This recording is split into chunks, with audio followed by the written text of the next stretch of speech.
जैसा प्रसादात भगवत प्रसादु जैसा प्रसादान्नगति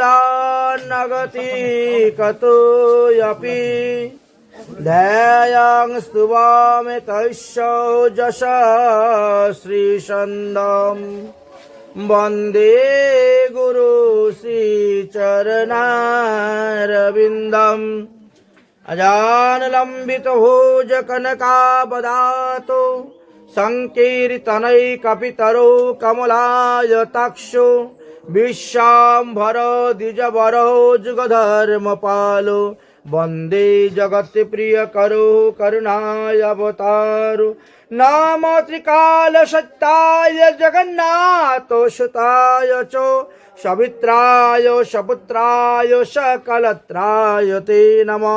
कौस्तुरीतिलकं ललाटे पटले वक्षस्थले कौस्तुभं नासागरे वरमुखिति कंकरतले वेणुकरे कंकणं सर्वांगे हरिचन्दनं सुललितं कण्ठे च मुक्तावळे गोपश्री परिवेष्टितं विजयते गोपालचूडामणि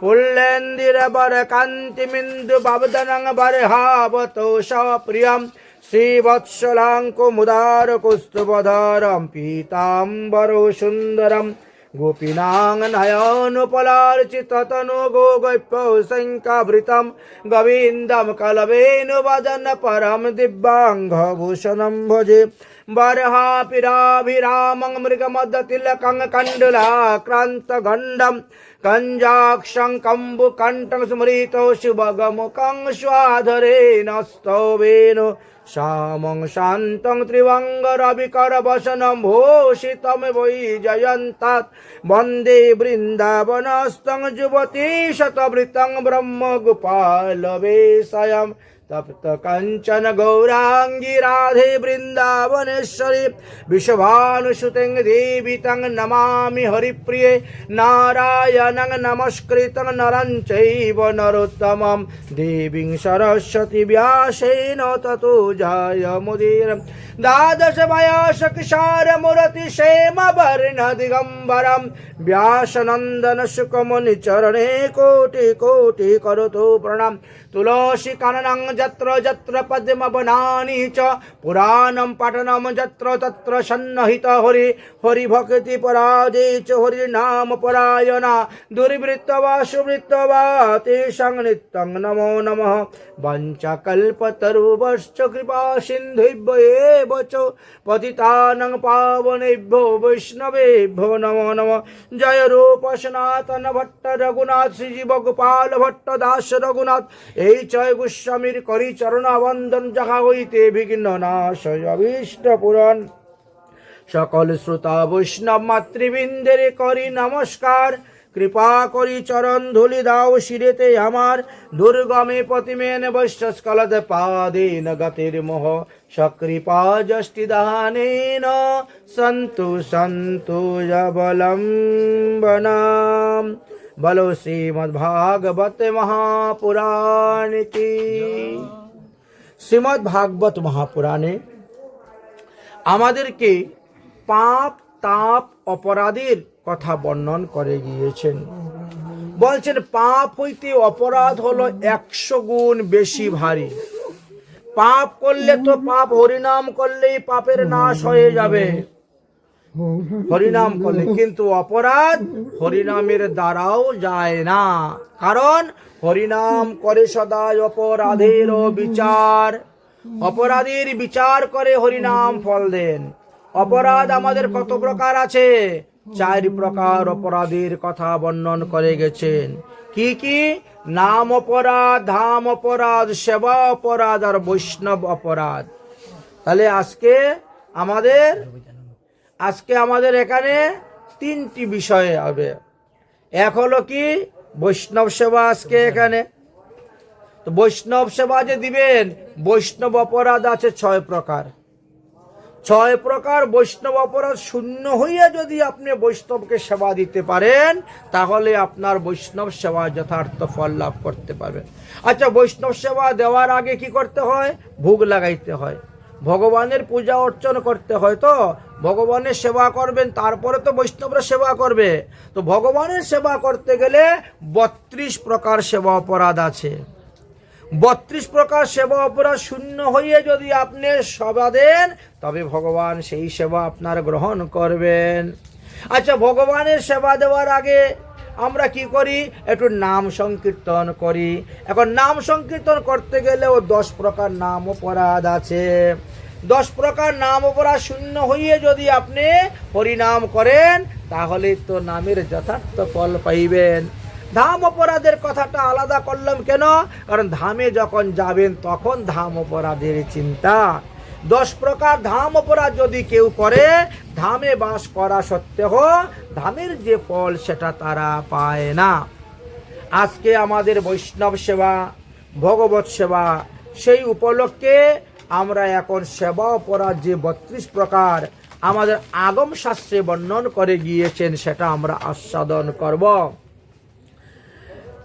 আগম শাস্ত্র, নিগম শাস্ত্র, শাস্ত্র আমাদের 6 প্রকার আছে। 6 প্রকার শাস্ত্রের মধ্যে আগম শাস্ত্র অর্থাৎ বেদাদি শাস্ত্রেতে বর্ণন করে গিয়েছেন 32 প্রকার সেবা অপরাধ আছে। প্রথম সেবা অপরাধ কি? আমাদের যানবাহন চড়ে এসে সোজাসুজি ঠাকুর ঘরে ঢোকা যাবে না, ঠাকুর মন্দিরে প্রবেশ করা যাবে না, ঠাকুর স্পর্শ করা যাবে না। বুঝেছেন? জুতা পায়ে দিয়ে, কাঠের খড়ম পায়ে দিয়েও ঠাকুর ঘরে প্রবেশ করা যাবে না।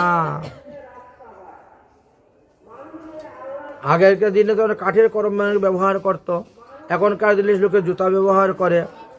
শীতের কারণে লোকে বাইরের জন্য একটা রাখে, ঘরের ভিতরের জন্য একটা রাখে, কিন্তু ঠাকুর ঘরে জুতা পায়ে দিয়ে ঠাকুর সেবা করা যাবে না। এটি হলো আমাদের প্রথম অপরাধ। বাজারে যাচ্ছেন, হাটে যাচ্ছেন, ঘাটে যাচ্ছেন, মার্কেটে যাচ্ছেন, যেখানে যাচ্ছেন, আসার পরে হাত পা ধুইবেন, সূচিমন্ত্র করবেন, জল ছিটা দিবেন। যদি সুতি কাপড় থাকে, সুতি কাপড় ছেড়ে দিয়ে আপনি যাবেন। কিন্তু এই যে কাপড়, এইগুলি হলো ভাগলপুরি কাপড়।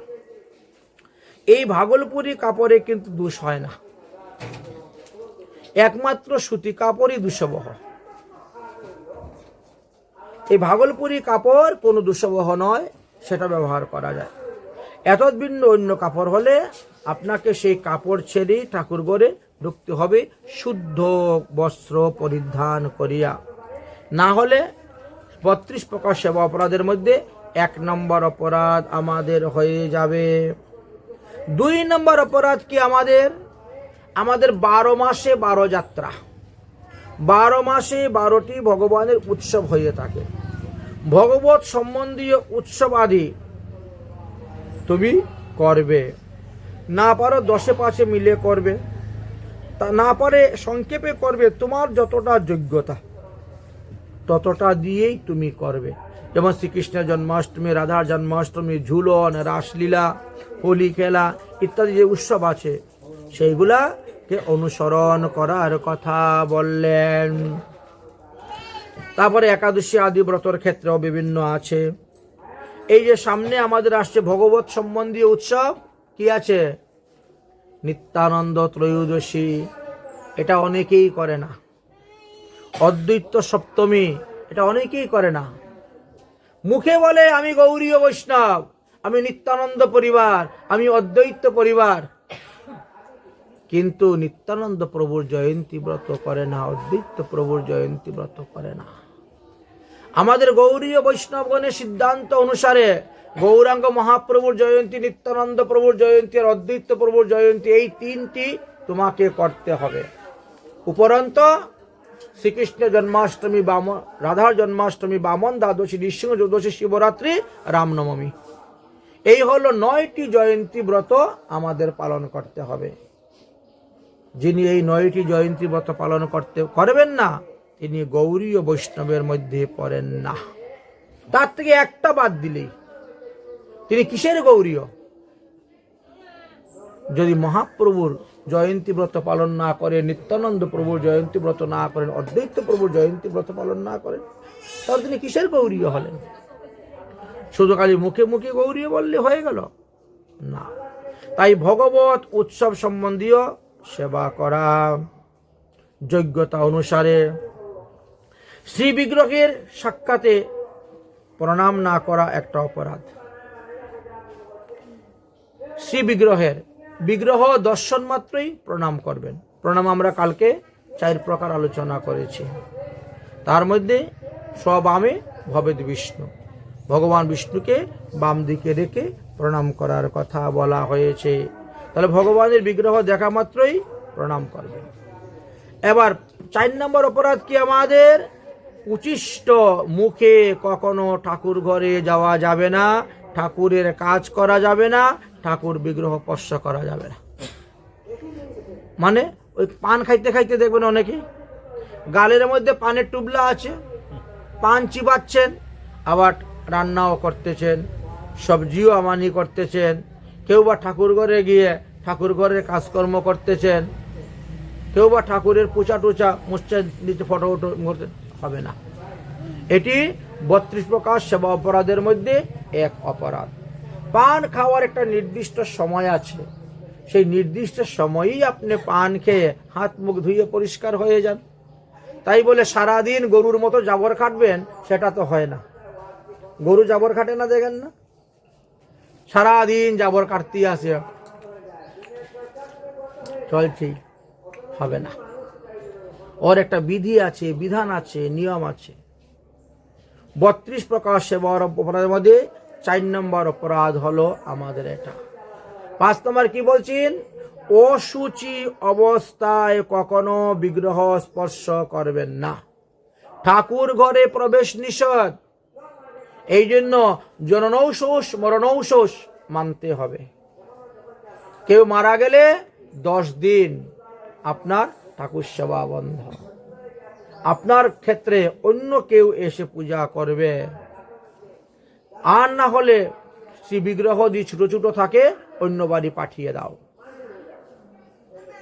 না হলে অন্য বাড়ির বিগ্রহ বড় বড়, অন্য বাড়ির লোক এসে এখানে সেবা পূজা করে যাবে। ঠাকুর সেবা বন্ধ হবে না, কিন্তু আপনি করতে পারবেন না, যেহেতু অসুষ অবস্থায় বিগ্রহ সেবা করা নিষিদ্ধ। তো জননৌষোষ মরণৌষোষ হলে আমাদেরকে 10 দিন মানতে হয়।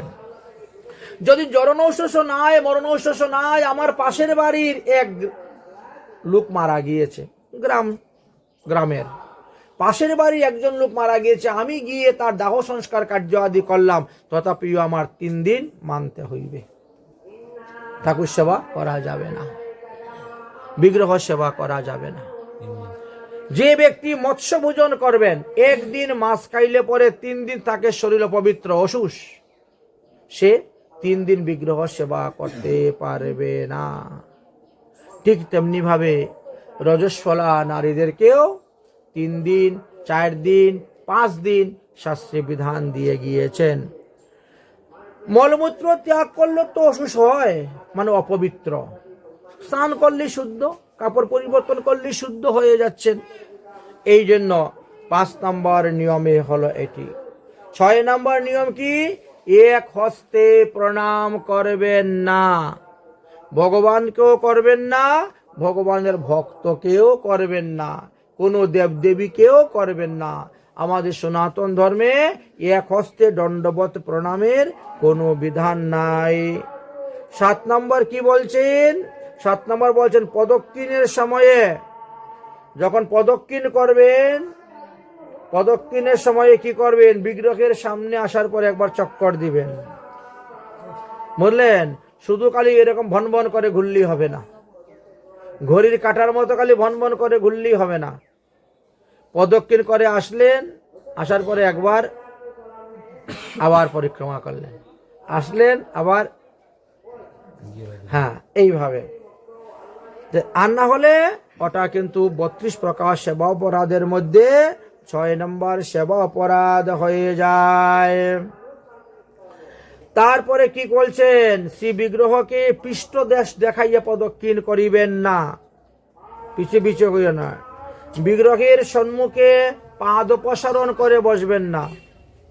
পাদ প্রসারণ মানে পা লম্বা করে, পা লম্বা করে দিয়ে বসলে সেটাও আমাদের অপরাধ হয়ে যায়। তারপরে বলছে শ্রী বিগ্রহের অগ্রে জানুবন্ধন উপবেশন করিয়া বসবেন না, মানে হাঁটুর উপরে হাঁটু তুলে বিগ্রহের সামনে বসা নিষিদ্ধ আছে। তারপরে বলছেন বিগ্রহের সম্মুখে কখনো মিথ্যা কথা বলবেন না, কাউকে মিথ্যা প্রতিশ্রুতি দিবেন না, বলেছেন। আর আজকালকে তো সব থেকে বেশি মিথ্যা কথা আদালতই হয়। গীতা ভাগবতের মধ্যে হাত দিয়ে বলে আমি যাহা বলিব সত্য বিনা মিথ্যা বলিব না, তারপর 1000টা মিথ্যা সাক্ষী দিয়ে চলে আসে, তাই না? এগুলা অপরাধের মধ্যে পড়ে, সেবা অপরাধের মধ্যে এটি পড়ে। আচ্ছা, মূর্তির শ্রী বিগ্রহের সম্মুখে কোনো আজে বাজে আলাপ করিবেন না, সেবা অপরাধ। বিগ্রহের সামনে আসবেন, ভগবানের নাম গুণগান গাবেন, ভগবানের নাম সংকীর্তন করবেন, হরিনাম আদি করিবেন, ভগবানের লীলাকথা শ্রবণ করবেন, কীর্তন করবেন, কিন্তু সংসারী বিষয়ে কোনো আজে বাজে কথা বলবেন না। আবার বলছেন মূর্তির সম্মুখে বিলাপ করে রুদনও করবেন না। কেউ মারা গিয়েছে, এখন ঠাকুর ঘরে এসে মাথা ঢুকতেছে, আচার কে পড়ে গেছে, আমার অমুক মরে গেল, হায় হায় কান্না শুরু হয়ে গেল, না, এরকম করা নিষেধ। কারণ যে মরেছে সে তো তার কর্মফল অনুসারে মরেছে, সে পূর্বজন্মে এইভাবে কর্ম করেছিল, তাই এই জন্মে এসে তার ওইভাবেই মৃত্যুবরণ করতে হয়েছে, এই জন্য। আচ্ছা, তারপরে বলছেন কি 15 নম্বর আমাদের সেবা অপরাধ কি? বিগ্রহের সম্মুখে কারুর সঙ্গে ঝগড়া করবেন না, কলহ করবেন না, মারামারি হাতাহাতি, খবরদার, বিগ্রহের সম্মুখে ঝগড়া কলহ করতে নাই। মূর্তির সম্মুখে কাহারও প্রতি অনুগ্রহ, মানে এই যে মানে কাউকে আশীর্বাদ দিতে যাবেন না, কাউকে অভিশাপও দিবেন না, অনুগ্রহ নিগ্রহ। শ্রী বিগ্রহের সম্মুখে কাউকে আশীর্বাদ, যা আমি তোকে আশীর্বাদ দিলাম তাহলে এই হবে না, আলাদা দাও। আবার কাউকে অভিসম্পাদ দেওয়া নিষিদ্ধ বিগ্রহের সম্মুখে। বিগ্রহের সম্মুখে কাহারও প্রতি নিষ্ঠুর বাক্য প্রয়োগ করিবেন না, এটাও আরেকটি ব্যাপার। আর অপরাধ কি? এখন শীতের সময় তো বলছেন কম্বল গায়ে দিয়ে বিগ্রহ সেবা পূজা করিবেন না। কম্বল গায়ে দিয়ে বিগ্রহের সেবা পূজা করা নিষিদ্ধ, কারণ কম্বল থেকে লুম ঝরে পড়ে, এতে অপরাধ হয়। এই জন্য কম্বল গায়ে দিয়ে বিগ্রহের সেবা পূজা করা নিষিদ্ধ। বিগ্রহের সাক্ষাতে কখনো কোনো লোকের নিন্দা করতে যাবেন না। পরনিন্দা পরচর্চা করা তো এমনি খারাপ, তারপরও বলছেন কখনো করবেন না। বিগ্রহের সম্মুখে অন্য কাউকে স্তুতি করবেন না। বিগ্রহের সম্মুখে অন্য কাউকে স্তুতি করা নিষিদ্ধ। বিগ্রহের সম্মুখে অশ্লীল ভাষা প্রয়োগ করাও নিষিদ্ধ। শ্রী বিগ্রহের সম্মুখে অদূক বায়ু ত্যাগ করা নিষিদ্ধ। তাই সেই সময়ে আপনাকে মন্দিরের বাইরে যেতে হবে এবং অদূক বায়ু ত্যাগ করার পর আচমন করে পুনরায় আবার মন্দিরে প্রবেশ করিতে হয়। সমর্থ থাকা সত্ত্বে কখনো গৌণ উপচার দিয়ে ভগবানের পূজা করবেন না। সবসময় মুখ্য উপচার দিয়ে ভগবানের পূজা করবেন। যখন আপনার সমর্থ নাই তখন আপনি গৌণ উপচার দিয়ে পূজা করতে পারেন। আরেকটা আমাদের অপরাধ কি আছে? অনিবেদিত বস্তু ভক্ষণ করাটাও সেবা অপরাধ। যে বস্তু ভগবানকে নিবেদন করা নিষিদ্ধ আছে সেই বস্তু কখনো ভগবানকে নিবেদন করবেন না। যদি করা হয় তাহলে সেখানেও অপরাধ হইবে, বা ভগবানকে না দিয়ে যদি আপনি খান সেখানেও আপনার অপরাধ হইবে। যেই সময়ের যেই ফল ঋতুফল, সেই ঋতুফল ভগবানকে দিতে হয়। যেমন এখনকার সময় আমাদের কুল, হ্যাঁ, কমলা জামির, তাই না, কমলা লেবু ইত্যাদি, এগুলো ঋতুফল। এরমভাবে ঋতুফল আমাদেরকে এনে দিতে হয় ভগবানকে।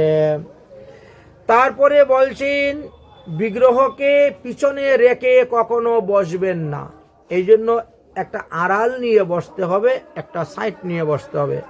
ভগবানকে পিঠ দিয়ে পিছন দিয়ে বসার কথা নিষিদ্ধ আছে। তারপরে বলছেন 29 নম্বর, শ্রী বিগ্রহের সম্মুখে কাউকে দণ্ডবত প্রণাম করবেন না। যদি কাউকে দণ্ডবত প্রণাম করতে হয়, ইনাকে একটু বিগ্রহের সম্মুখ থেকে আড়ালে এনে দণ্ডবত প্রণাম করতে হবে। আরেকটা সেবা অপরাধ আমাদের আছে, সেটা কি, নিজের প্রশংসা নিজে করা।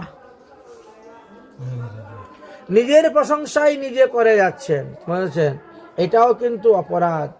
আর 32 নম্বর অপরাধ দিয়েছেন দেবতা নিন্দা। ওই দেবতা ওই করেছে, ওই দেবতা ওই করেছেন, ওই দেবতা ওই করেছেন। এইভাবে দেবনিন্দাটাও আমাদের সেবা অপরাধের মধ্যে পড়ে।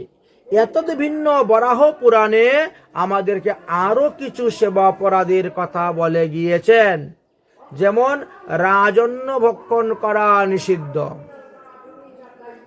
মনেছেন, কারণ রাজারা অনেক পাপী থাকে, এই জন্য মানে পাপী লোকের অন্ন করা নিষেধ, এই জন্য রাজন্য ভক্ষণ করা নিষেধ। তারপরে অন্ধকার ঘরে গিয়ে মূর্তি স্পর্শ করা নিষিদ্ধ। এই জন্য ঠাকুর ঘরের সামনে 3টা তালি দিয়ে লাইট জ্বালিয়ে তারপরে ঠাকুর ঘরে ঢুকতে হয়। অন্ধকার ঘরে বিগ্রহ স্পর্শ করা নিষিদ্ধ। অনিয়ম মনে বিগ্রহের সম্মুখে গমন করা, নিয়ম ছাড়া, বিধি ছাড়া, বিধান ছাড়া বিগ্রহের সম্মুখে গমন করা নিষিদ্ধ আছে। দূর হইতে দেখবেন, দণ্ডবত প্রণাম করিবেন। মন্দিরের আরতির সময় বাদ্যযন্ত্র বাজাইবেন, উলধ্বনি, শঙ্খধ্বনি ইত্যাদি করিবেন। ওই বৃক্ষের মতন দাঁড়িয়ে থাকবেন না, জড়বস্তুর মতন ইট পাথরের মতো দাঁড়িয়ে থাকলে হবে না। নৃত্য, গীত, বাজনা ইত্যাদি করিবেন, না হলে অপরাধ হয়। তারপরে বললেন কি, হাঁস, মুরুগ, ইঁদুর, বিড়াল এই সমস্ত প্রাণীরা যে সমস্ত দ্রব্যের মধ্যে মুখ দিয়ে দিয়েছে, সেটাও ভগবানকে নিবেদন করা যাবে না। কুকুর মুখ দিয়ে দিয়েছে, সেটাও ভগবানকে নিবেদন করা যাবে না, ফেলে দিতে হবে। তারপরে বললেন পূজা করিতে বসিয়া মৌন থাকিবেন। পূজা করার সময় কোনো আজে বাজে কথা আদি বলবেন না, মৌন থেকেই ভগবত পূজা করবেন। কেউ যদি আসেন রাধে রাধে বলে ঠাকুর ঘর থেকে বেরিয়ে যাবেন, ওনার সঙ্গে 2-4 মিনিট কথা বলে ওনাকে সান্ত্বনা দিয়ে বিদায় দিয়ে আবার পূজা ঘরে ঢুকুন, পূজা করুন, বুঝেছেন। এবার বলছেন পূজা করতে করতে মলমূত্র ত্যাগ করতে যাবেন না। মনে করেন আপনি এখন ভোগ লাগিয়েছেন, ভোগ লাগিয়ে আপনি চলে গেলেন মলমূত্র ত্যাগ করতে, এটাও নিষেধ আছে, এটাও সেবা অপরাধের মধ্যে পড়ে। তুমি দেখো তোমার শরীরের অবস্থা, দেখে তুমি আগেই সেরে নাও, অথবা ভোগের কার্য সমাপ্ত হওয়ার পর, আরতি হওয়ার পরে তোমাকে যেতে হবে। যিনি ভোগ লাগাবেন, যিনি পূজা করবেন, তার জন্য দিয়েছেন। এবার বলেন অবৈধ পুষ্প দিয়ে ভগবত পূজা করো সেবা অপরাধ। আমাদের কিছু কিছু ফুলের কথা হরিভক্তি বিলাসে দেওয়া আছে। এই সমস্ত ফুল ভগবান বিষ্ণুকে, কৃষ্ণকে, রামকে নিবেদন করা যায় না, এই জন্য সেই ফুলগুলোকে অবৈধ পুষ্প বলা হয়েছে। তারপরে বললেন গন্ধমাল্যাদি না দিয়ে আগে ধূপদান, এটাও একটা অপরাধের মধ্যে পড়ে। কিন্তু আমাদের অধিকাংশ ক্ষেত্রে দেখা যায় ঠাকুর ঘরে ঢুকেই আগে ধূপ জ্বালিয়ে দেওয়া হয়, প্রদীপ জ্বালিয়ে দেওয়া হয়, বুঝেছেন। কিন্তু শাস্ত্রে বলছে তুমি পূজা করে মাল্যচন্দন দিয়ে সবকিছু শৃঙ্গার হলো, এইবার তুমি ধূপ জ্বালাও, দীপ জ্বালাও, আরতি করো। দন্ত ধাবন না করিয়া ঠাকুর ঘরে ঢুকতে নাই। ঘুমের থেকে উঠে আগে দাঁত মাজবে, মুখ ধুইবে, স্নান করবে, তিলক করবে, তারপরে ঠাকুর ঘরে ঢুকবে।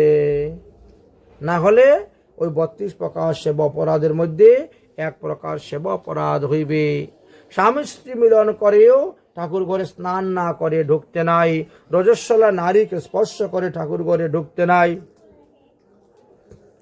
শব স্পর্শ করে ঠাকুর ঘরে ঢুকতে নাই, রক্তবর্ণের বস্ত্র পরিধান করে ঠাকুর ঘরে ঢুকতে নাই, অধৌত বস্ত্র পরিধান করে ঠাকুর ঘরে ঢুকতে নাই, মৃত ব্যক্তিকে দর্শন করে ঠাকুর ঘরে ঢুকতে নাই।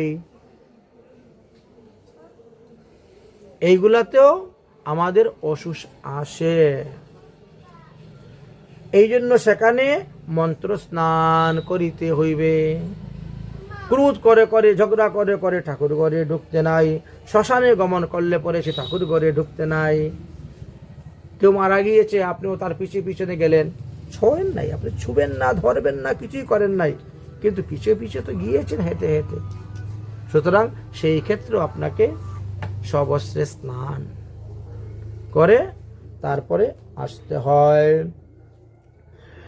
ভোজন অন্ন, আচ্ছা, পরিপাক, ভোক্তা অন্নের পরিপাক না হইলে ঠাকুর ঘরে ঢুকতে নাই। গাজর ভগবানকে ভোগ দেওয়া যাবে না, গাজর খাওয়াও যাবে না।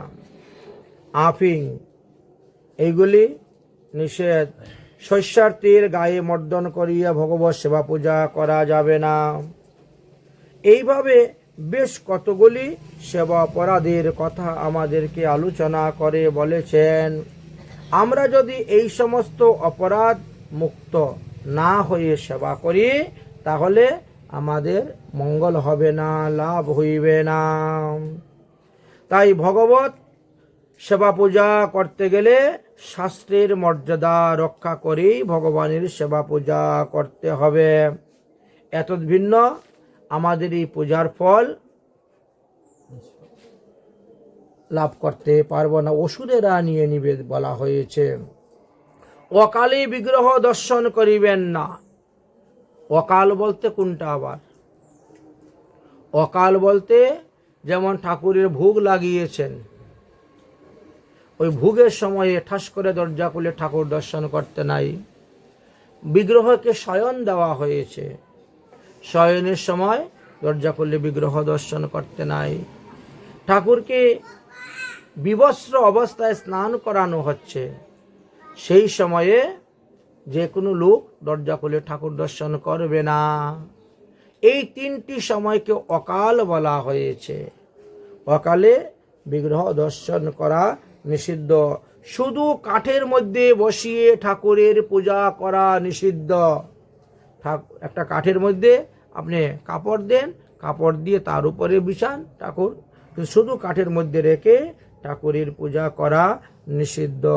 ঠাকুরকে স্নান করানোর সময় বাম হাত দিয়ে স্পর্শ করতে নাই, ডাইন হাতে স্পর্শ করিতে হয়। সূক্ষ্ম তুলসী পত্র পুষ্পই দিতে হয়, ভিজাটা দিতে নাই। আমরা এনে অনেকে ফুল পর্যন্ত জলের মধ্যে ধয়, ঝাঁকিয়ে ঝাঁকিয়ে ধুইয়ে তারপরে দেয়। তুলসী পাতাটা ধোয়ার নিয়ম আছে, কিন্তু হলেও ভিজা দিতে নাই। একটা কাপড়ের মধ্যে বুচে শুকনো করে আপনি দিবেন। আচ্ছা, পূজাকালে থুতু ফেলা নিষিদ্ধ। পূজার বিষয়ের কথা আলোচনা করেছেন। পাদপ্রক্ষালন না করিয়া মন্দিরে প্রবেশ করেন। অবৈষ্ণব ব্যক্তির হাতে রন্ধন দ্রব্য ভগবানকে নিবেদন করিবেন না। অবৈষ্ণবের সম্মুখে পূজাও করতে যাবেন না। আর যে জলের মধ্যে নখ স্পর্শ হয়ে গেছে সেই জল দিয়ে ঠাকুরকে স্নানও করাবেন না, ঠাকুরের ভোগও লাগাবেন না।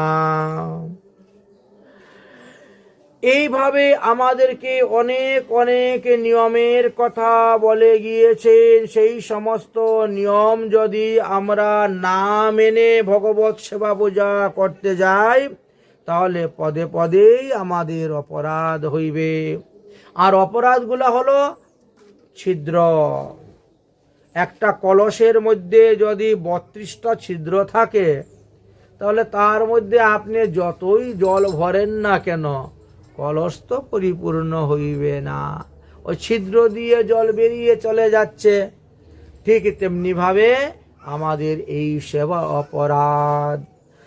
অপরাধ থেকে মুক্ত হয়ে যদি আমরা ভগবানের সেবা দেই, তাহলে আমাদের মঙ্গল হইবে।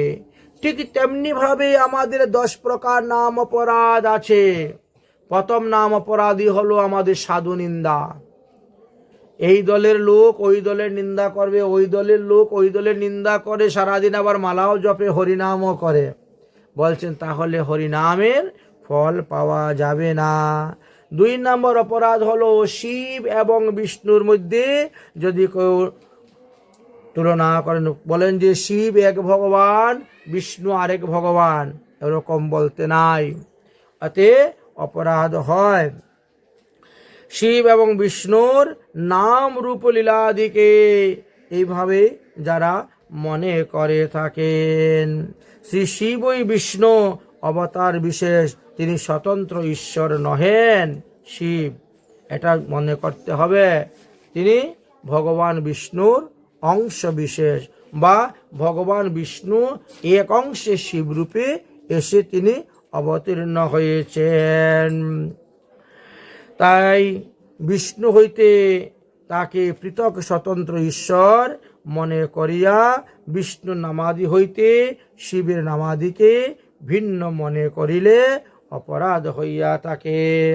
3 নম্বর হইলেন গুরু অবজ্ঞা করা। 4 নম্বর হলো বেদাদি শাস্ত্রের নিন্দা করা। 5 নম্বর হলো হরিনামের যে অর্থ দিয়ে গেছেন জীব গোস্বামী পাদ বা অন্যান্য মহাজনগণ, সেইগুলাকে কল্পনা মনে করা, যেগুলি কল্পনা করে তারা লিখেছেন বা বলেছেন, এগুলা বাস্তব সত্যিকারে তা অর্থ নয়। এভাবে যদি কেউ মনে করেন তাহলে নাম অপরাধ হইবে। নাম বলে পাপ নাশ হয়, তাই তারা নামও করে যায়, পাপও করে যায় যারা, তারাও নাম প্রভুর কাছে অপরাধী হয়ে থাকেন। নামের মাহাত্ম্যগুলি শ্রবণ করার পর যারা হরিনাম করে না, তারাও নাম প্রভুর কাছে অপরাধী হয়ে থাকেন। আর নাম এর মহিত্তা শ্রবণ করার পর যারা নামের সংখ্যা বাড়ায় না, তারাও নাম প্রভুর কাছে অপরাধী হয়ে থাকেন। এত গেল নাম অপরাধ, ধাম অপরাধ। এবার আসলো আমাদের বৈষ্ণব অপরাধ। বৈষ্ণব অপরাধ আমাদের 6 প্রকারের আছে। যদি বৈষ্ণব অপরাধ উঠে হাতির মাথায়, উপরিয়া বা ছিন্ডে তার শুকি যায় পাতা। তাই বলছেন অন্যান্য অপরাধ হইতে বৈষ্ণব অপরাধ কম নয়। বৈষ্ণব অপরাধ আমাদের 6 প্রকারের হয়ে আছে। কি কি 6 প্রকারের বৈষ্ণব অপরাধ? প্রথমে বলেন হন্তি, যদি কোনো বৈষ্ণবকে আপনি প্রহার করেন। নিন্দতি, যদি কোনো বৈষ্ণবের নিন্দা করেন।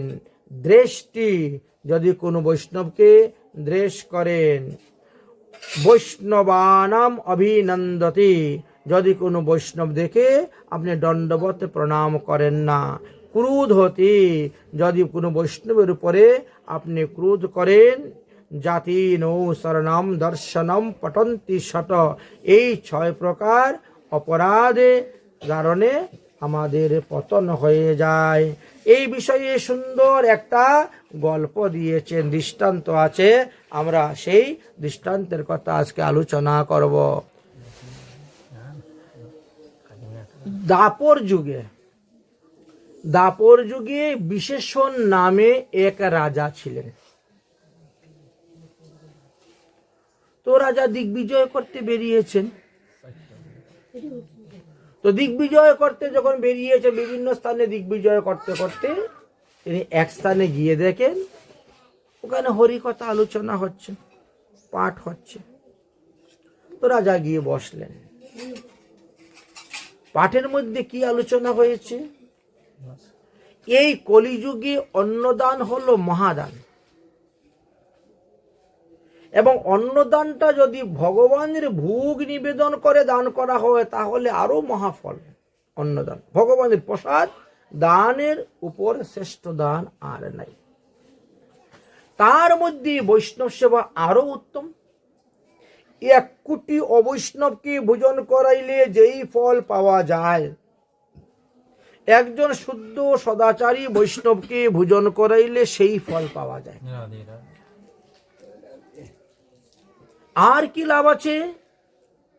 বিনা সাধনে বিনা ভোজনে সমস্ত পাপ থেকে মুক্তি লাভ করে ভগবত ধামে দেওয়ার একটা সহজ উপায় আছে, বৈষ্ণব উচিষ্ট ভোজনম। বৈষ্ণবরা যখন প্রসাদ পেয়ে চলে যাবেন, তারপরে সেই উচিষ্ট নিয়ে তুমি ভোজন করবে।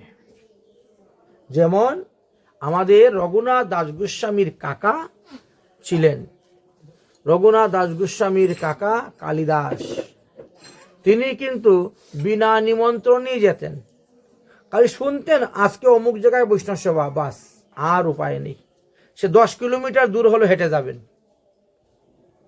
500 বছর আগের কথা তো, 10 কিলোমিটার দূরে হলো হেঁটে যেতেন, অমুক জায়গায় আজকে বৈষ্ণব সভা, কোনো নিমন্ত্রণ নেই। একটা টিফিন বক্স নিয়ে চলে গেলেন, গিয়ে দণ্ডবোধ প্রণাম করে বাইরে বসে থাকলেন। আমার তো নিমন্ত্রণ নেই, তো আমি এখানে বসে প্রসাদ পাবো কেমন করে? পাঠ শুনলেন, কীর্তন শুনলেন, শুনে টুনে গিয়ে ওই পাশে বসে থাকলেন। সমস্ত বৈষ্ণবরা আসলেন, বসলেন, প্রসাদ পেলেন। আগেরকার দিনে এখনো আছে কলা পাতা দেওয়া হলো, প্রসাদ খাওয়া হলো, তারপর সব কলা পাতা ধরে নিয়ে একটা গর্তের মধ্যে ফেলে দেওয়া হয়। উনি তখন কি করতেন, গিয়ে ওই গর্তের মধ্যে গিয়ে নেমে ওখান থেকে সব পাতার থেকে তুলে তুলে প্রসাদ, সব পাতা থেকে, কোনো ভেদাভেদ নেই। কে ব্রাহ্মণ, কে বৈশ্য, কে ক্ষত্রিয়, কে শূদ্র, কে বৈষ্ণব, কে অবৈষ্ণব, কে সাধু, কে অসাধু, যত পাতা আছে সব পাতার থেকে কাছাইয়া তুলে নিলেন, তুলে ওই ডিব্বা ভর্তি করে নিয়ে চলে আসলেন। আর ওটাই তিনি সারাদিন খেতেন। শাস্ত্রে বলছেন দুটা, এক হলো বৈষ্ণবে কন্যা দানঞ্চ পরম নির্বাণ হেতুনা, আর দ্বিতীয় বৈষ্ণব উচিষ্ট ভোজনম পরম নির্বাণ হেতু।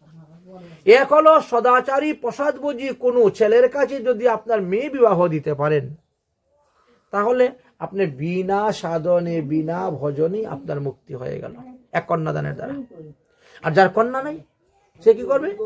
বৈষ্ণব উচিষ্ট ভোজনম। এই বৈষ্ণব উচিষ্ট ভোজনের মাধ্যমেও তিনি সমস্ত পাপ থেকে মুক্তি লাভ করবে। তো রাজা বিশেষণ চিন্তা করলেন, আমার তো মেয়ে নাই, অতএব কন্যাদানের দ্বারা আমি উদ্ধার হতে পারবো না, তবে বৈষ্ণব সেবার দ্বারা আমি উদ্ধার হতে পারি। তিনি কি করলেন? দিগ্বিজয় থেকে ফিরিয়ে বাড়ি চলে গেলেন। বড় করে একটি রাধাকৃষ্ণের মন্দির নির্মাণ করলেন, শ্রী বিগ্রহ স্থাপন করলেন, পূজারী রাখলেন ভাড়া পয়সা দিয়ে, রসইয়া, কীর্তনিয়া, পাঠক সব রেখেছেন। সবাই প্রতিদিন 12 বৈষ্ণবের সেবার নিয়ম করেছেন। আমি প্রতিদিন 12 জন বৈষ্ণবের সেবা দিব। 12 জন বৈষ্ণবের সেবার পরে ওই 12 জন বৈষ্ণবের যে অধরামৃত, সেটাই আমি পাব। এইভাবে তিনি নিয়ম আরম্ভ করলেন। তো যে কোনো নিয়ম 12 বৎসর করলে এমনি সিদ্ধি হয়ে যায়, 12 বৎসর। তো তিনি সেই অনুসারে নিয়ম পালন করে যাচ্ছেন। পালন করতে করতে করতে করতে তো 11 বৎসর 11 মাস হয়ে গিয়েছে পালন করতে করতে, বুঝলেন? এবার ভগবান তাকে পরীক্ষা করার জন্য আসলেন। তো প্রতিদিন একই জায়গা থেকে 12 জন বৈষ্ণব নয়, এক এক সময় এক এক গ্রাম থেকে, এক এক দিন এক এক অঞ্চল থেকে উনি একটা কোতোয়াল রাখছিলেন নিমন্ত্রণ দেওয়ার জন্য। ইনার কাজ হলো প্রতিদিন নিত্য নতুন 12 জন বৈষ্ণব নিমন্ত্রণ করে আনবে, প্রসাদ পাওয়ানো হবে। এই জন্য অনেক দূর দূরান্ত থেকেও বৈষ্ণবরা আসতেন। প্রত্যেককে সময় দেওয়া হতো, তারিখ দেওয়া হতো, এত তারিখে অমুক দিন আপনি যাবেন প্রসাদ পেতে, অত তারিখ অমুক দিন আপনি যাবেন প্রসাদ পেতে। অবশ্য রাজা তাদেরকে সেই রকম দক্ষিণাও দিতেন, সেই রকম দক্ষিণা কাপড় চোপড় দিতেন। কারণ একজন লোক আসবে এত টাকা গাড়ি ভাড়া দিয়ে আমার কাছে, আবার যাবে, তার একটা রুজ মরবে, সুতরাং সেই অনুসারে তিনি দক্ষিণাও দিতেন যাতে তার কোনো ক্ষতি না হয়। আমার বাড়ি যে আসবে প্রসাদ পেতে, যাতে তার কোনো ক্ষতি না হয়। সে হয়তো আমার বাড়ি প্রসাদ পেতে আসলো, তার পরিবার চলবে কেমন করে? এমনও তো বৈষ্ণব আছেন যে সারাদিন কাজকর্ম করে 400-500 টাকা রোজগার করে এনে ঠাকুর সেবা দেন, আর এই প্রসাদ পেয়ে স্ত্রী পুত্ররা বেঁচে আছে। এবং সেই বৈষ্ণবকে যখন আমি নিমন্ত্রণ দিলাম আমার এখানে এসে প্রসাদ পাওয়ার জন্য, তো বাড়ির ঠাকুর সেবা চলবে কেমন করে? বাড়িতে যে 3 জন আছেন তারা চলবে কেমন করে? একদিন রুজি না করলে তো হচ্ছে না। এই জন্য রাজা দক্ষিণাও সেইভাবে দেন। রাজার নিমন্ত্রণে সবাই নিমন্ত্রিত, খুব আনন্দিত, প্রসন্ন, সন্তুষ্ট। আর নিমন্ত্রণ তো একেবারে পাক্কা হয়ে গেছে। প্রতি মাসের এত তারিখে আপনার নিমন্ত্রণ। 12 মাস বৈষ্ণব সেবা হচ্ছে, প্রতি মাসে এত তারিখে আপনার নিমন্ত্রণ। আপনার কোনো দেখতে হবে না, কোতোয়াল এইভাবে একেবারে তৈরি করে রেখে দিয়েছেন। এবার ভগবানের ইচ্ছা হলো আমি একটু যাই পরীক্ষা করার জন্য। আর তো মাত্র 1 মাস বাকি আছে, একটু পরীক্ষা করে আসি তো কেমন বৈষ্ণব সেবা দেয়। আর ভগবান পরীক্ষা করবেন এই বিশেষণ রাজাকে। এই জন্য তিনি কি করেছেন? এক বৃদ্ধ দরিদ্র সাধুর বেশ ধারণ করেছেন। মাথার চুল পেকে গেছে, দাড়ি মুছ পেকে গেছে, চামড়া খুসখুস হয়ে গেছে, দাঁত পড়ে গেছে, মাথা ঠকঠক করে নড়ে কথা বলতে, এই রকম বলেছেন। সেই দিন যে 12 জন বৈষ্ণব যাবেন প্রসাদ পেতে, তার মধ্যে এক বৈষ্ণবের শরীর খারাপ হয়ে গেছে, আসছে না। আর ওখানে ভগবান বাস রূপ ধরে চলে এসেছে। তার মধ্যে দেখেন হাতের মধ্যে হাজা, 2 হাত ঘা, 2 পায়ের মধ্যে কুষ্ঠ রোগ। ভগবান পরীক্ষা করার জন্য আসছেন। তো কিভাবে অভিনয়টা করে আসছেন? পায়ের মধ্যে কুষ্ঠ রোগ, হাতের মধ্যে হাজা, আর এইভাবে চলছেন। গিয়ে ওই রাজবাড়িতে ঢোকার আগে একটা বড় খাল আছে, বিরাট বড় একটা খাল। রাজবাড়ির চতুর্দিকে এরকম ঘুরাইয়ে খাল আছে, মানে যখন তখন কোনো লোক গিয়ে আক্রমণ করতে পারবে না। ওই পরিঘাটা পার হইয়া তবে তো আক্রমণ করবে রাজবাড়ি, এই জন্য পরিঘা। তবে পরিঘা থেকে লোক আনার জন্য নৌকা আছে, নৌকা আছে, বিভিন্ন জায়গায় ঘাট দেওয়া আছে, নৌকা আছে। এখন ভগবান এসে উপস্থিত হয়েছেন। মাঝি ভাই আমাকে পার করে দাও।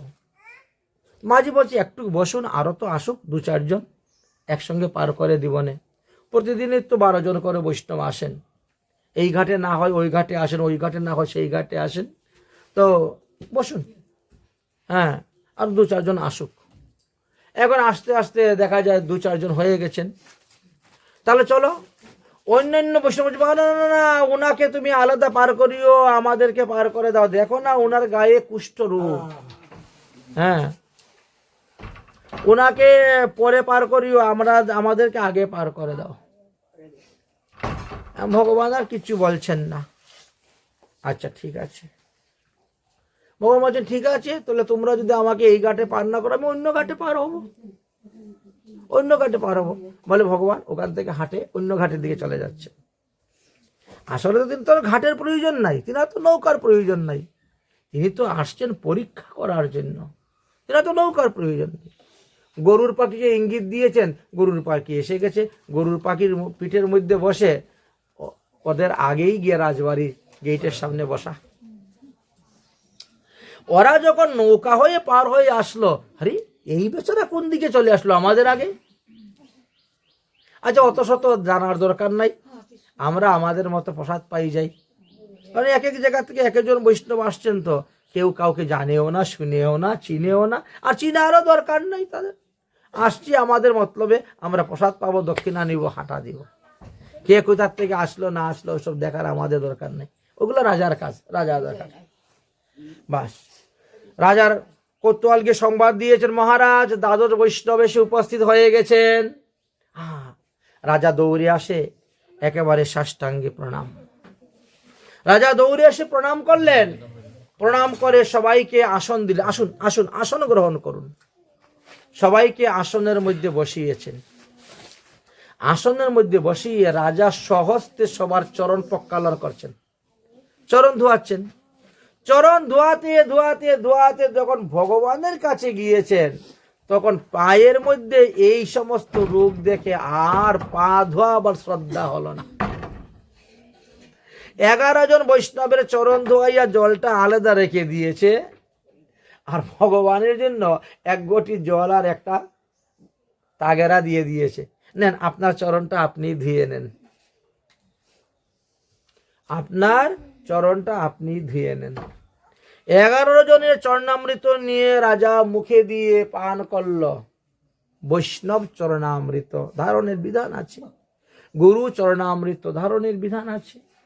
ঠিক তেমনি ভাবে ভগবানের চরণামৃত ধারণের মহিমা আছে, বিধান আছে।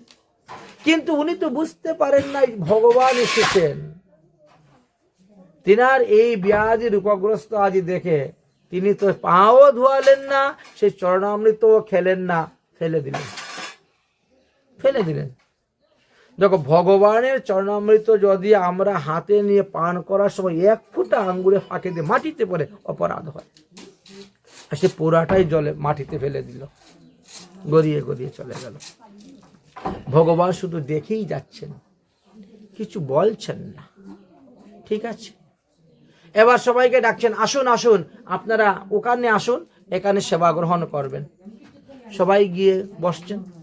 ভগবানকে আলাদা একটা আসন দিয়েছে বসার জন্য। কুষ্ঠরোগগ্রস্ত না, ব্যাধিগ্রস্ত। যে লাইনে সবাই সব বৈষ্ণবরা বসছেন, ওখানে বসলেন না। 11 জন বৈষ্ণবকে রাজা নিজের হাতে পরিবেশন করে দেন, আর ওখানে নিয়ে বালতিটা রেখে দেন। ওই রাজার কত কর্মচারী আছে না, এই তুই ওইদিকে দিয়ে দিস। মানে ওখানে দেওয়ার পরে ওটা আর ফিরত আসবে না। ঠিক আছে, তথাপিও ভগবান বসেছেন। প্রেমধ্বনি জয়ধ্বনি দেওয়া হয়েছে। এবার প্রসাদ পাওয়া শুরু হয়েছে, শুরু হয়ে গেছে। সবাই প্রসাদ পাচ্ছে। রাজা সবাইকে অনুরোধ করতেছে, আমার জন্য একটু অধরামৃত রাখবেন। ঠিক আছে, সেই পরিমাণে অন্ন ব্যঞ্জন দেওয়া হচ্ছে। মানে একজন লোক যতটা খেতে পারবে না, তার থেকে বেশি দেওয়া হচ্ছে, তাহলে এমনি থেকে যাবে থালের মধ্যে অন্ন ব্যঞ্জন। 11 জন বৈষ্ণব প্রসাদ পাওয়া শেষ হওয়ার পরে রাজা তাদের হাত ধুইয়া দিল, তাদের মুখ মুছাইয়া দিল, তাদেরকে একটা করে বস্ত্র দিল, তাদেরকে যথাসাধ্য দক্ষিণা দিল। দিয়ে খুব মনের আনন্দে তাদের 11 জনকে বিদায় দিল। ভগবান তো চতুর। ভগবান প্রসাদ পেয়ে কতগুলো প্রসাদ মিশ্রিত করে বা রেখে দিয়েছেন, বুঝেছেন? স্বইচ্ছায় কতগুলি প্রসাদ মিশ্রিত করে রেখে দিয়েছেন। রাজামশাই, এই যে তোমার জন্য প্রসাদ রেখেছি। রাজার তো দেখে মাথা গরম হয়ে গেছে। রাজা কোতোয়ালকে বলছে, এই ওটা ওই প্রসাদটা নিয়ে কুকুরকে দিয়ে দে তো। কুষ্ঠ রোগগ্রস্ত ব্যাধিগ্রস্ত এই ব্যক্তির প্রসাদ যে খাবে তারও তো রোগ হবে, ছোঁয়াছুঁয়ি। যা কুকুরকে দিয়ে দে। 11 জন বৈষ্ণবের অধরামৃত নিয়ে তিনি খেলেন, কিন্তু সেই অধরামৃতটা তিনি কুকুর খেয়ে দেওয়া দিলেন। যখন রাজার কর্মচারী সেই ভগবানের অধরামৃতটা নিয়ে গিয়েছে গাছের নিচে কুকুরকে দিবে, তখনই গাছ থেকে গরুর নেমে গেছে। গরুর পাখি দিয়েছে একটা পাখা দিয়ে বাড়ি, কুকুর কে কে কে করে পালিয়েছে কুকুর। আর ওই গরুর পাখি প্রসাদ খেতে আরম্ভ করছে। রাজার লোকটা দেখে এসে বলছে, মহারাজ মহারাজ, আপনার কি সৌভাগ্য দেখেন, আপনার এখানে গরুর পাখি এসেছে। গরুর পাখি এসেছে, গরুর পাখি তো ভগবান বিষ্ণুর বাহন, তাহলে নিশ্চয়ই আপনার এখানে ভগবান বিষ্ণু এসেছেন, না হলে গরুর পাখি আসবে কেমন করে? রাজার তখন টনক নড়েছে, হারি, কিন্তু ভগবান বিষ্ণু আসলেন কখন, কি রূপে আসলেন বুঝলাম না। তাহলে মনে হয় এই 12 জন বৈষ্ণবের মধ্যে কোন এক বৈষ্ণব ভগবান ছিলেন। ভগবান তো যখন তখন যে কোনো রূপ ধারণ করতে পারেন। মাথার মধ্যে বুদ্ধি আসলো, কারণ রাজা তো, রাজনীতি বুদ্ধি তো সব বুদ্ধির উপরে বিশেষ। চিন্তা করলেন, তাহলে যাকে আমি অবজ্ঞা করেছি, যাকে আমি তাচ্ছিল্যভাবে সেবা দিয়েছি, হয়তো তিনি ভগবান, হয়তো আমাকে পরীক্ষা করার জন্য এই রকম রূপ ধারণ করে এসেছেন, বেশ ধারণ করে এসেছেন। এইটা তিনার মাথার মধ্যে ঢুকে গেল। তখন রাজা দৌড়তে শুরু করলেন। ভগবান তো চলে যাচ্ছেন নদীর পারে, দৌড়ে গিয়ে নদীর পারে পরে দণ্ডবত প্রণাম করে বলছেন, হে মহারাজ, আপনাকে আমি অনেক অবজ্ঞা করেছি, আপনার চরণামৃত পান করি নাই, আপনার চরণ ধোয়াই নাই, আপনার অধরামৃত খাই নাই। অতএব আমার মনে হচ্ছে গরুর পাখিকে দেখে আপনিই ভগবান, আপনি আমাকে পরীক্ষা করার জন্য আপনি এসেছিলেন। অতএব আপনি আমার অপরাধ ক্ষমা করুন, আপনি আমার অপরাধ ক্ষমা করুন। আর করে চরণে পড়ে গেল। ভগবান তখন বলছেন, অপরাধ যেটা তোমার হওয়ার তো হয়েই গেছে, তুমি আমার চরণামৃতকে ফেলে দিয়েছ, তুমি আমার অদরামৃত কুকুরকে দিয়েছ, এই জন্য একবার তোমাকে কুকুর জন্ম হতে হবে। এই বলেই ভগবান অদর্শন হয়ে চলে গেলেন। দেখেন তো, 12 বৎসর ধরে বৈষ্ণব সেবা করে গেল, আর একদিন এক বেলা এক বৈষ্ণব চরণে অপরাধ হওয়ার কারণে বিশেষণ রাজাকে একবার কুকুর জন্ম নিতে হলো, কুকুর জন্ম নিতে হলো। সেই বিশেষণ রাজা কোথায় কুকুর জন্ম নিয়েছিলেন? নবদ্বীপে। মহাপ্রভুর বয়স যখন 4 বৎসর, তখন ওই বিশেষণ রাজা নবদ্বীপে মহাপ্রভুর বাড়ির পাশে তিনি কুকুর জন্ম ধারণ করে এসেছিলেন। মহাপ্রভু তাকে দেখেই চিনে ফেলেছেন। মহাপ্রভু যখন তাকে দেখে চিনে ফেলেছেন, তখন মহাপ্রভু ওই কুকুর ছানাটা কোলে নিয়ে খেলতে শুরু করেছেন। কুকুর ছানা নিয়ে যখন খেলতে শুরু করেছেন, তখন অন্যান্য ছেলেপেলেরাও, আরো কুকুর বাচ্চা ছিল ছানা, সেগুলা নিয়ে খেলতে শুরু করেছে। এখন বালক বালিকাদের সংখ্যা বেশি, কুকুর ছানার সংখ্যা কম। এখন এইটা একটাকে নিয়েও টানাটানি করে, ওটাকে নিয়েও টানাটানি করে, আমার কোলে দে, ও আমার কোলে দে, টানাটানি শুরু করে দে। মহাপ্রভু কিন্তু ওই কুকুর ছানাটা কারু কাছেই দেন না, কারু কাছে দিতেন না, তিনার কাছেই রেখে দিচ্ছেন, টেনেও দিচ্ছেন না।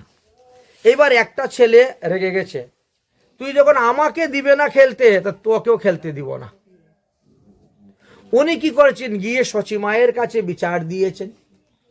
ও সচিমা, সচিমা, দেখো দেখো দেখো দেখো, তোমার নিমাই কুকুর ছাড়া নিয়ে খেলা করে।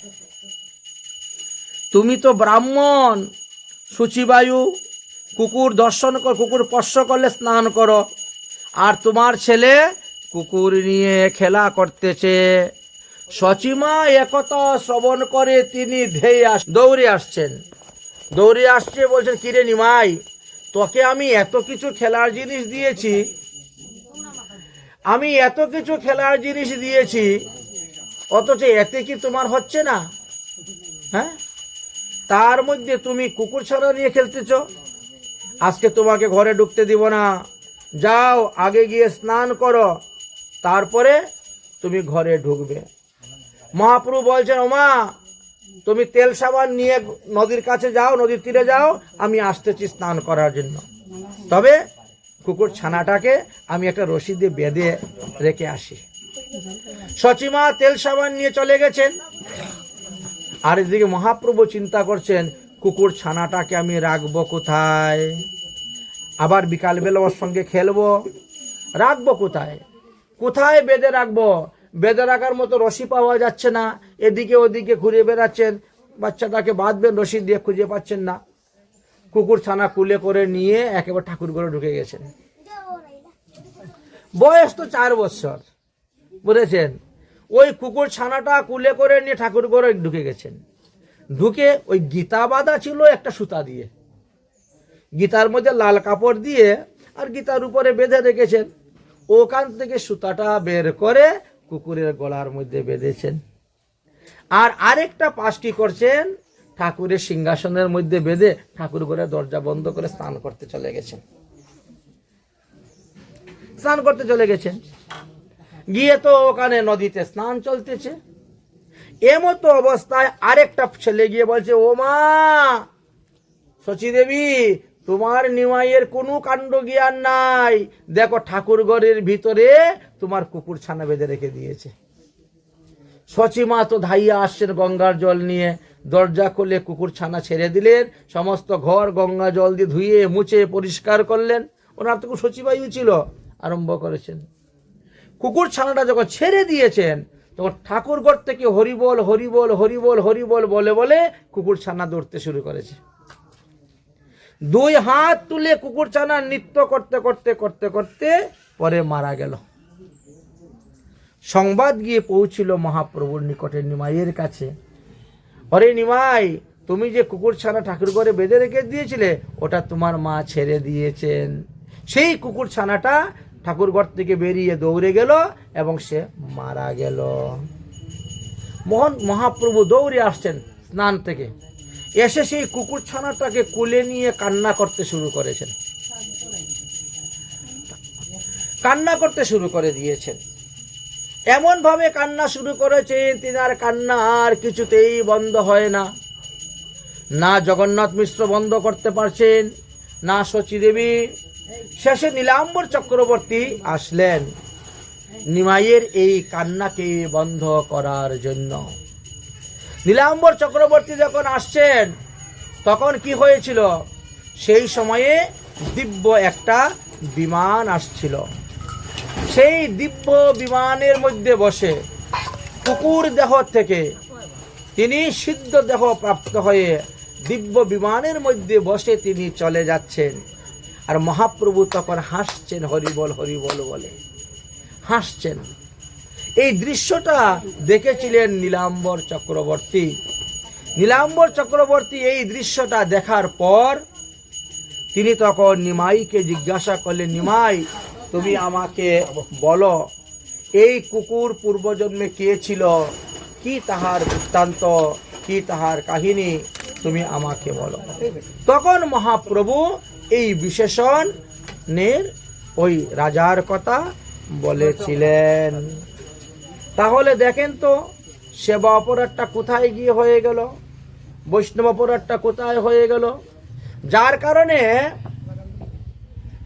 থাক অসুবিধা নেই। যার কারণে মহাপ্রভু সন্ন্যাস গ্রহণ করার পরে যখন তিনি নীলাচলে ছিলেন, ওই সময়ে সনাতন গোস্বামী পাদ বৃন্দাবন হইতে নীলাচলে যাওয়ার সময় রাস্তায় তো বেশ কিছু অনিয়ম হয়েছিল। রাস্তাতে বিভিন্ন জায়গায় জল পান করেছেন, বিভিন্ন জায়গায় স্নান করেছেন। এই কারণে ওই পচা জল টল লাগার পরে গায়ের মধ্যে ফুসকা হয়েছিল, পুরা হয়েছিল। যে পুরা হইতে পুজ বেরোত, রক্ত বেরোত, দুর্গন্ধ বেরোত, কাছে কেউ যেতে পারত না। অথচ মহাপ্রভুকে যখন দণ্ডবত প্রণাম করতে যেতেন তখন মহাপ্রভু দৌড়ে যেতেন সেই সনাতনকে আলিঙ্গন করার জন্য। সনাতনকে যখন আলিঙ্গন করতেন তখন সনাতনের গায়ের পুজ রক্তগুলা মহাপ্রভুর গায়ে লেগে যেত, যা দর্শন করে গৌরগত প্রাণ যারা তারা সহ্য করতে পারতেন না। মহাপ্রভু শরীর লাগতেছে, তারা সহ্য করতে পারতেন না। সনাতন গোস্বামীও নিজেও দৌড়ে পালাবার চেষ্টা করতেন, কিন্তু মহাপ্রভু তাকে যেতে দিতেন না, পালাবার চেষ্টা করতেন। একদিন জগদানন্দকে বলতেছেন সনাতন গোস্বামী, আমি আসছিলাম মহাপ্রভুর চরণে কৃপালাভ করে ধন্য হব, কিন্তু এসে আরো অপরাধে পড়ে যাচ্ছি। কারণ আমাকে যখনই মহাপ্রভু দেখেন তখনই আমাকে জোর করে ধরে আলিঙ্গন করেন, আর তিনি যখন আমাকে আলিঙ্গন করেন তখন আমার গায়ের পুজ রক্ত এইগুলা তিনার গায়ে লেগে যায়। এতে তো আমার অপরাধ হচ্ছে। অতএব আমি আর নীলাচলে থাকবো না, আমি এখন জগন্নাথের রথযাত্রা দর্শন করেই আমি বৃন্দাবনে পালাবো। এই সিদ্ধান্ত তিনি নিয়েছিলেন। তখন জগদানন্দ পণ্ডিত বলে, হ্যাঁ ঠিক আছে, তোমার এই সিদ্ধান্ত ঠিক আছে, হ্যাঁ এটা করা যায়। জগদানন্দের সিদ্ধান্ত যখন হলো তখন বলছে, হ্যাঁ ঠিক আছে, এই সিদ্ধান্তটা করা যায়। কিন্তু মহাপ্রভু যখন শুনলেন, মহাপ্রভু যখন শুনতে পেলেন যে জগদানন্দ সনাতন গোস্বামীকে বলছে যে ঠিকই আছে, আপনি অপরাধ থেকে মুক্ত হওয়ার চান তাহলে বৃন্দাবনে চলে যান, তখন মহাপ্রভু রেখে গেলেন। মহাপ্রভু বলছেন, আরে দুদিনের পড়ুয়া জগা, তুই বড় পণ্ডিত হয়ে গেছিস যে সনাতন গোস্বামীর উপদেশ মেনে আমি চলি, আর তাকে তুই উপদেশ দিতে যাচ্ছিস। বলে মহাপ্রভু জগদানন্দকে মারার জন্য ধেয়ে গিয়েছিলেন। মর্যাদা লঙ্ঘন মহাপ্রভু সহ্য করতে পারেন না। মর্যাদা লঙ্ঘনটা মহাপ্রভু একেবারেই সহ্য করতে পারেন না। তাই তো ফটাফট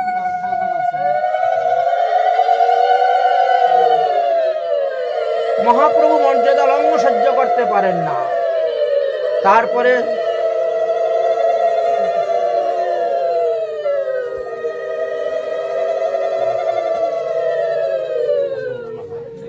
তার হয়েছে তারপরে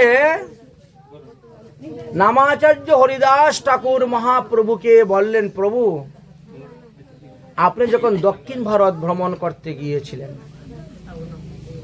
বাসুদেব বিপ্র নামে এক কুষ্ঠ রোগী এসেছিল, তাকে আপনি একবার মাত্র আলিঙ্গন করলেন, তার কুষ্ঠরোগ ভালো হয়ে গেল। আর সনাতনকে আজ 2 মাস ধরে আপনি আলিঙ্গন করে যাচ্ছেন, তার কুষ্ঠরোগ কেন ভালো হচ্ছে না? বলে, সে তো আমার কাছে চায় না।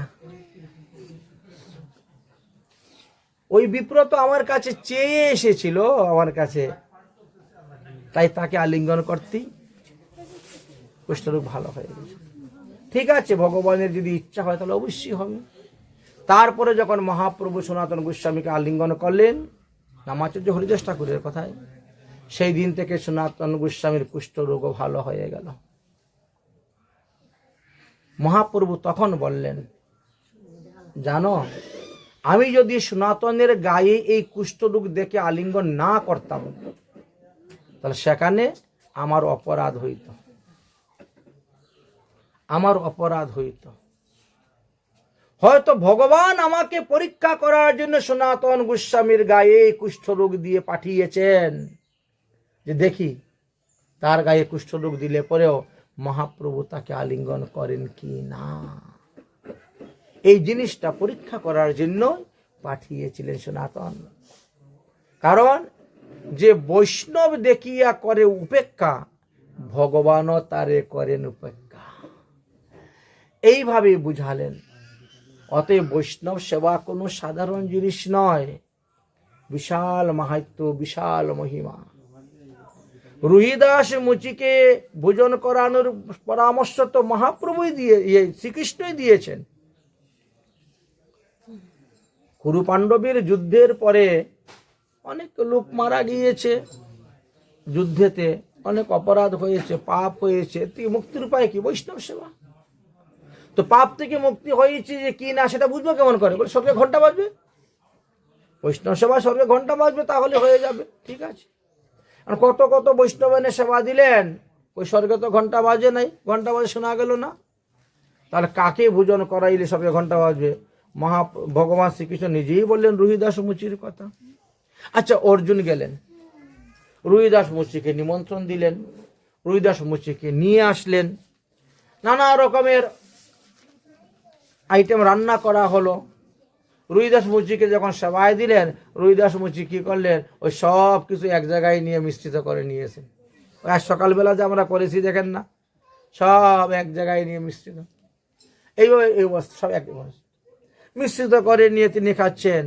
দ্রৌপদীর মনে একটু লেগে গেল, এত কষ্ট করে আলাদা আলাদা করে এতগুলো আইটেম রান্না করলাম, আরে কোনটা কেমন হয়েছে একটু স্বাদও দেখলো না, সবগুলো এক জায়গার মধ্যে মিশ্রিত করে মাদুকরি মনে খেয়ে নিল। তা আমার এত পরিশ্রম করে এত কিছু আলাদা করে রান্না করা কি দরকার ছিল? হয়ে গেল অপরাধ, বাজলো না ঘন্টা। এখন কৃষ্ণকে জিজ্ঞাসা করছে, তুমি যে বললে রুইদাস মুচিকে সেবা দিলে পরে স্বর্গে ঘন্টা বাজতে, বাজলো না কেন ঘন্টা? বলে দ্রৌপদীর অপরাধ আছে, সেখানে অপরাধ আছে। আরে যে বৈষ্ণব যেভাবে খেতে ভালোবাসে তাকে সেভাবেই প্রসাদ পেতে দাও। তোমার প্রয়োজন তোমার হলো আমি বৈষ্ণব সেবা দিব, এটাই তো আমার উদ্দেশ্য, হলো আমি বৈষ্ণব সেবা দিব। বৈষ্ণবের সুখের জন্য তো সেবা দেওয়া হচ্ছে, আমার সুখের জন্য নয়। সেবা দিয়ে সুখ পাবো এই কথা নয়, সেবা করে সুখ দিব। ওই যে কিছু আছে না, আপনি যদি এইটা খান আমি খুব খুশি হব, আরে এটা খেয়ে তো তার ক্ষতি হতে পারে, বুঝেছেন? সে ওটা খেতে ভালোবাসে না বা তার জন্য ওটা খাওয়া নিষেধ,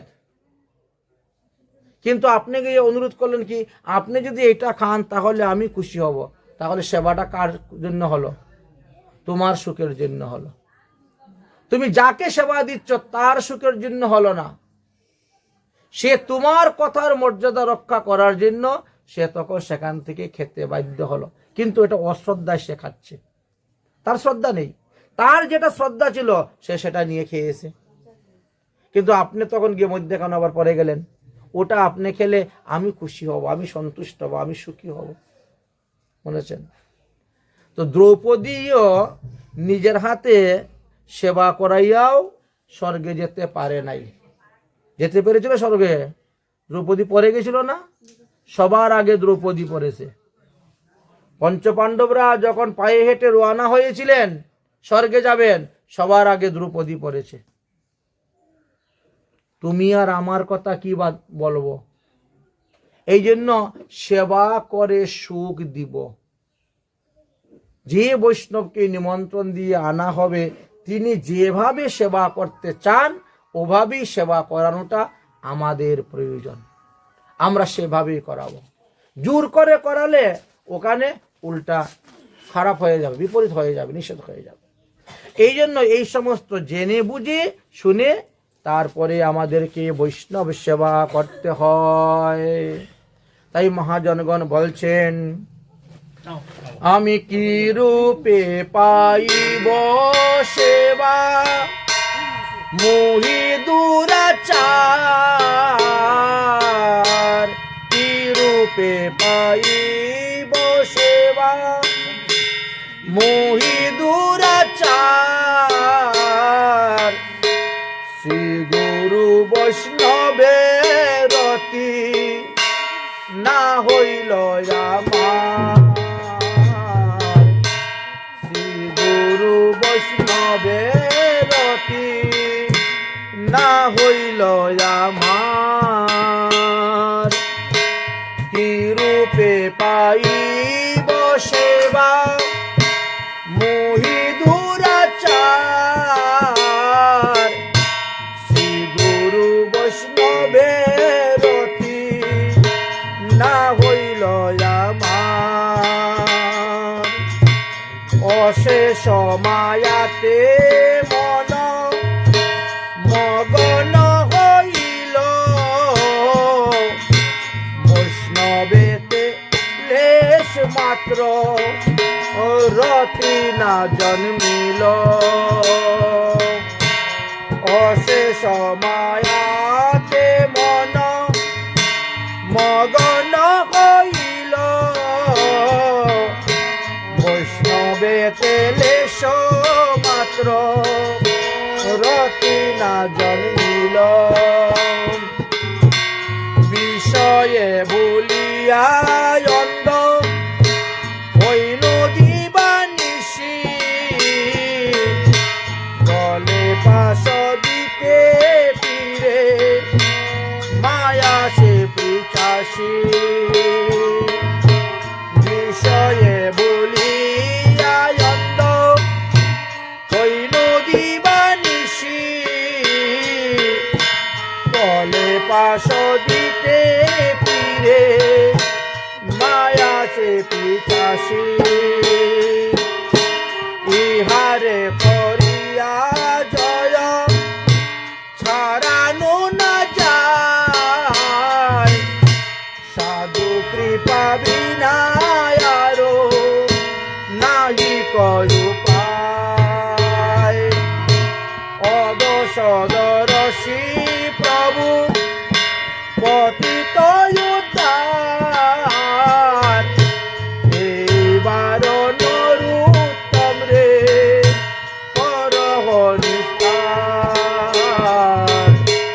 এইবার নরুত্তম রে করহ নিস্তার। তাই ঠাকুর মহাশয় বলছেন কিরূপে পাইব সেবা মহি দুরাচার। দুরাচার লোক কখনো ভগবানের সেবা দিতে পারে না, সেবা থেকে বঞ্চিত হয়ে যায়। তাই সেবা অপরাধ থেকে মুক্ত হয়েই সেবা করলে আমাদের মঙ্গল হইবে।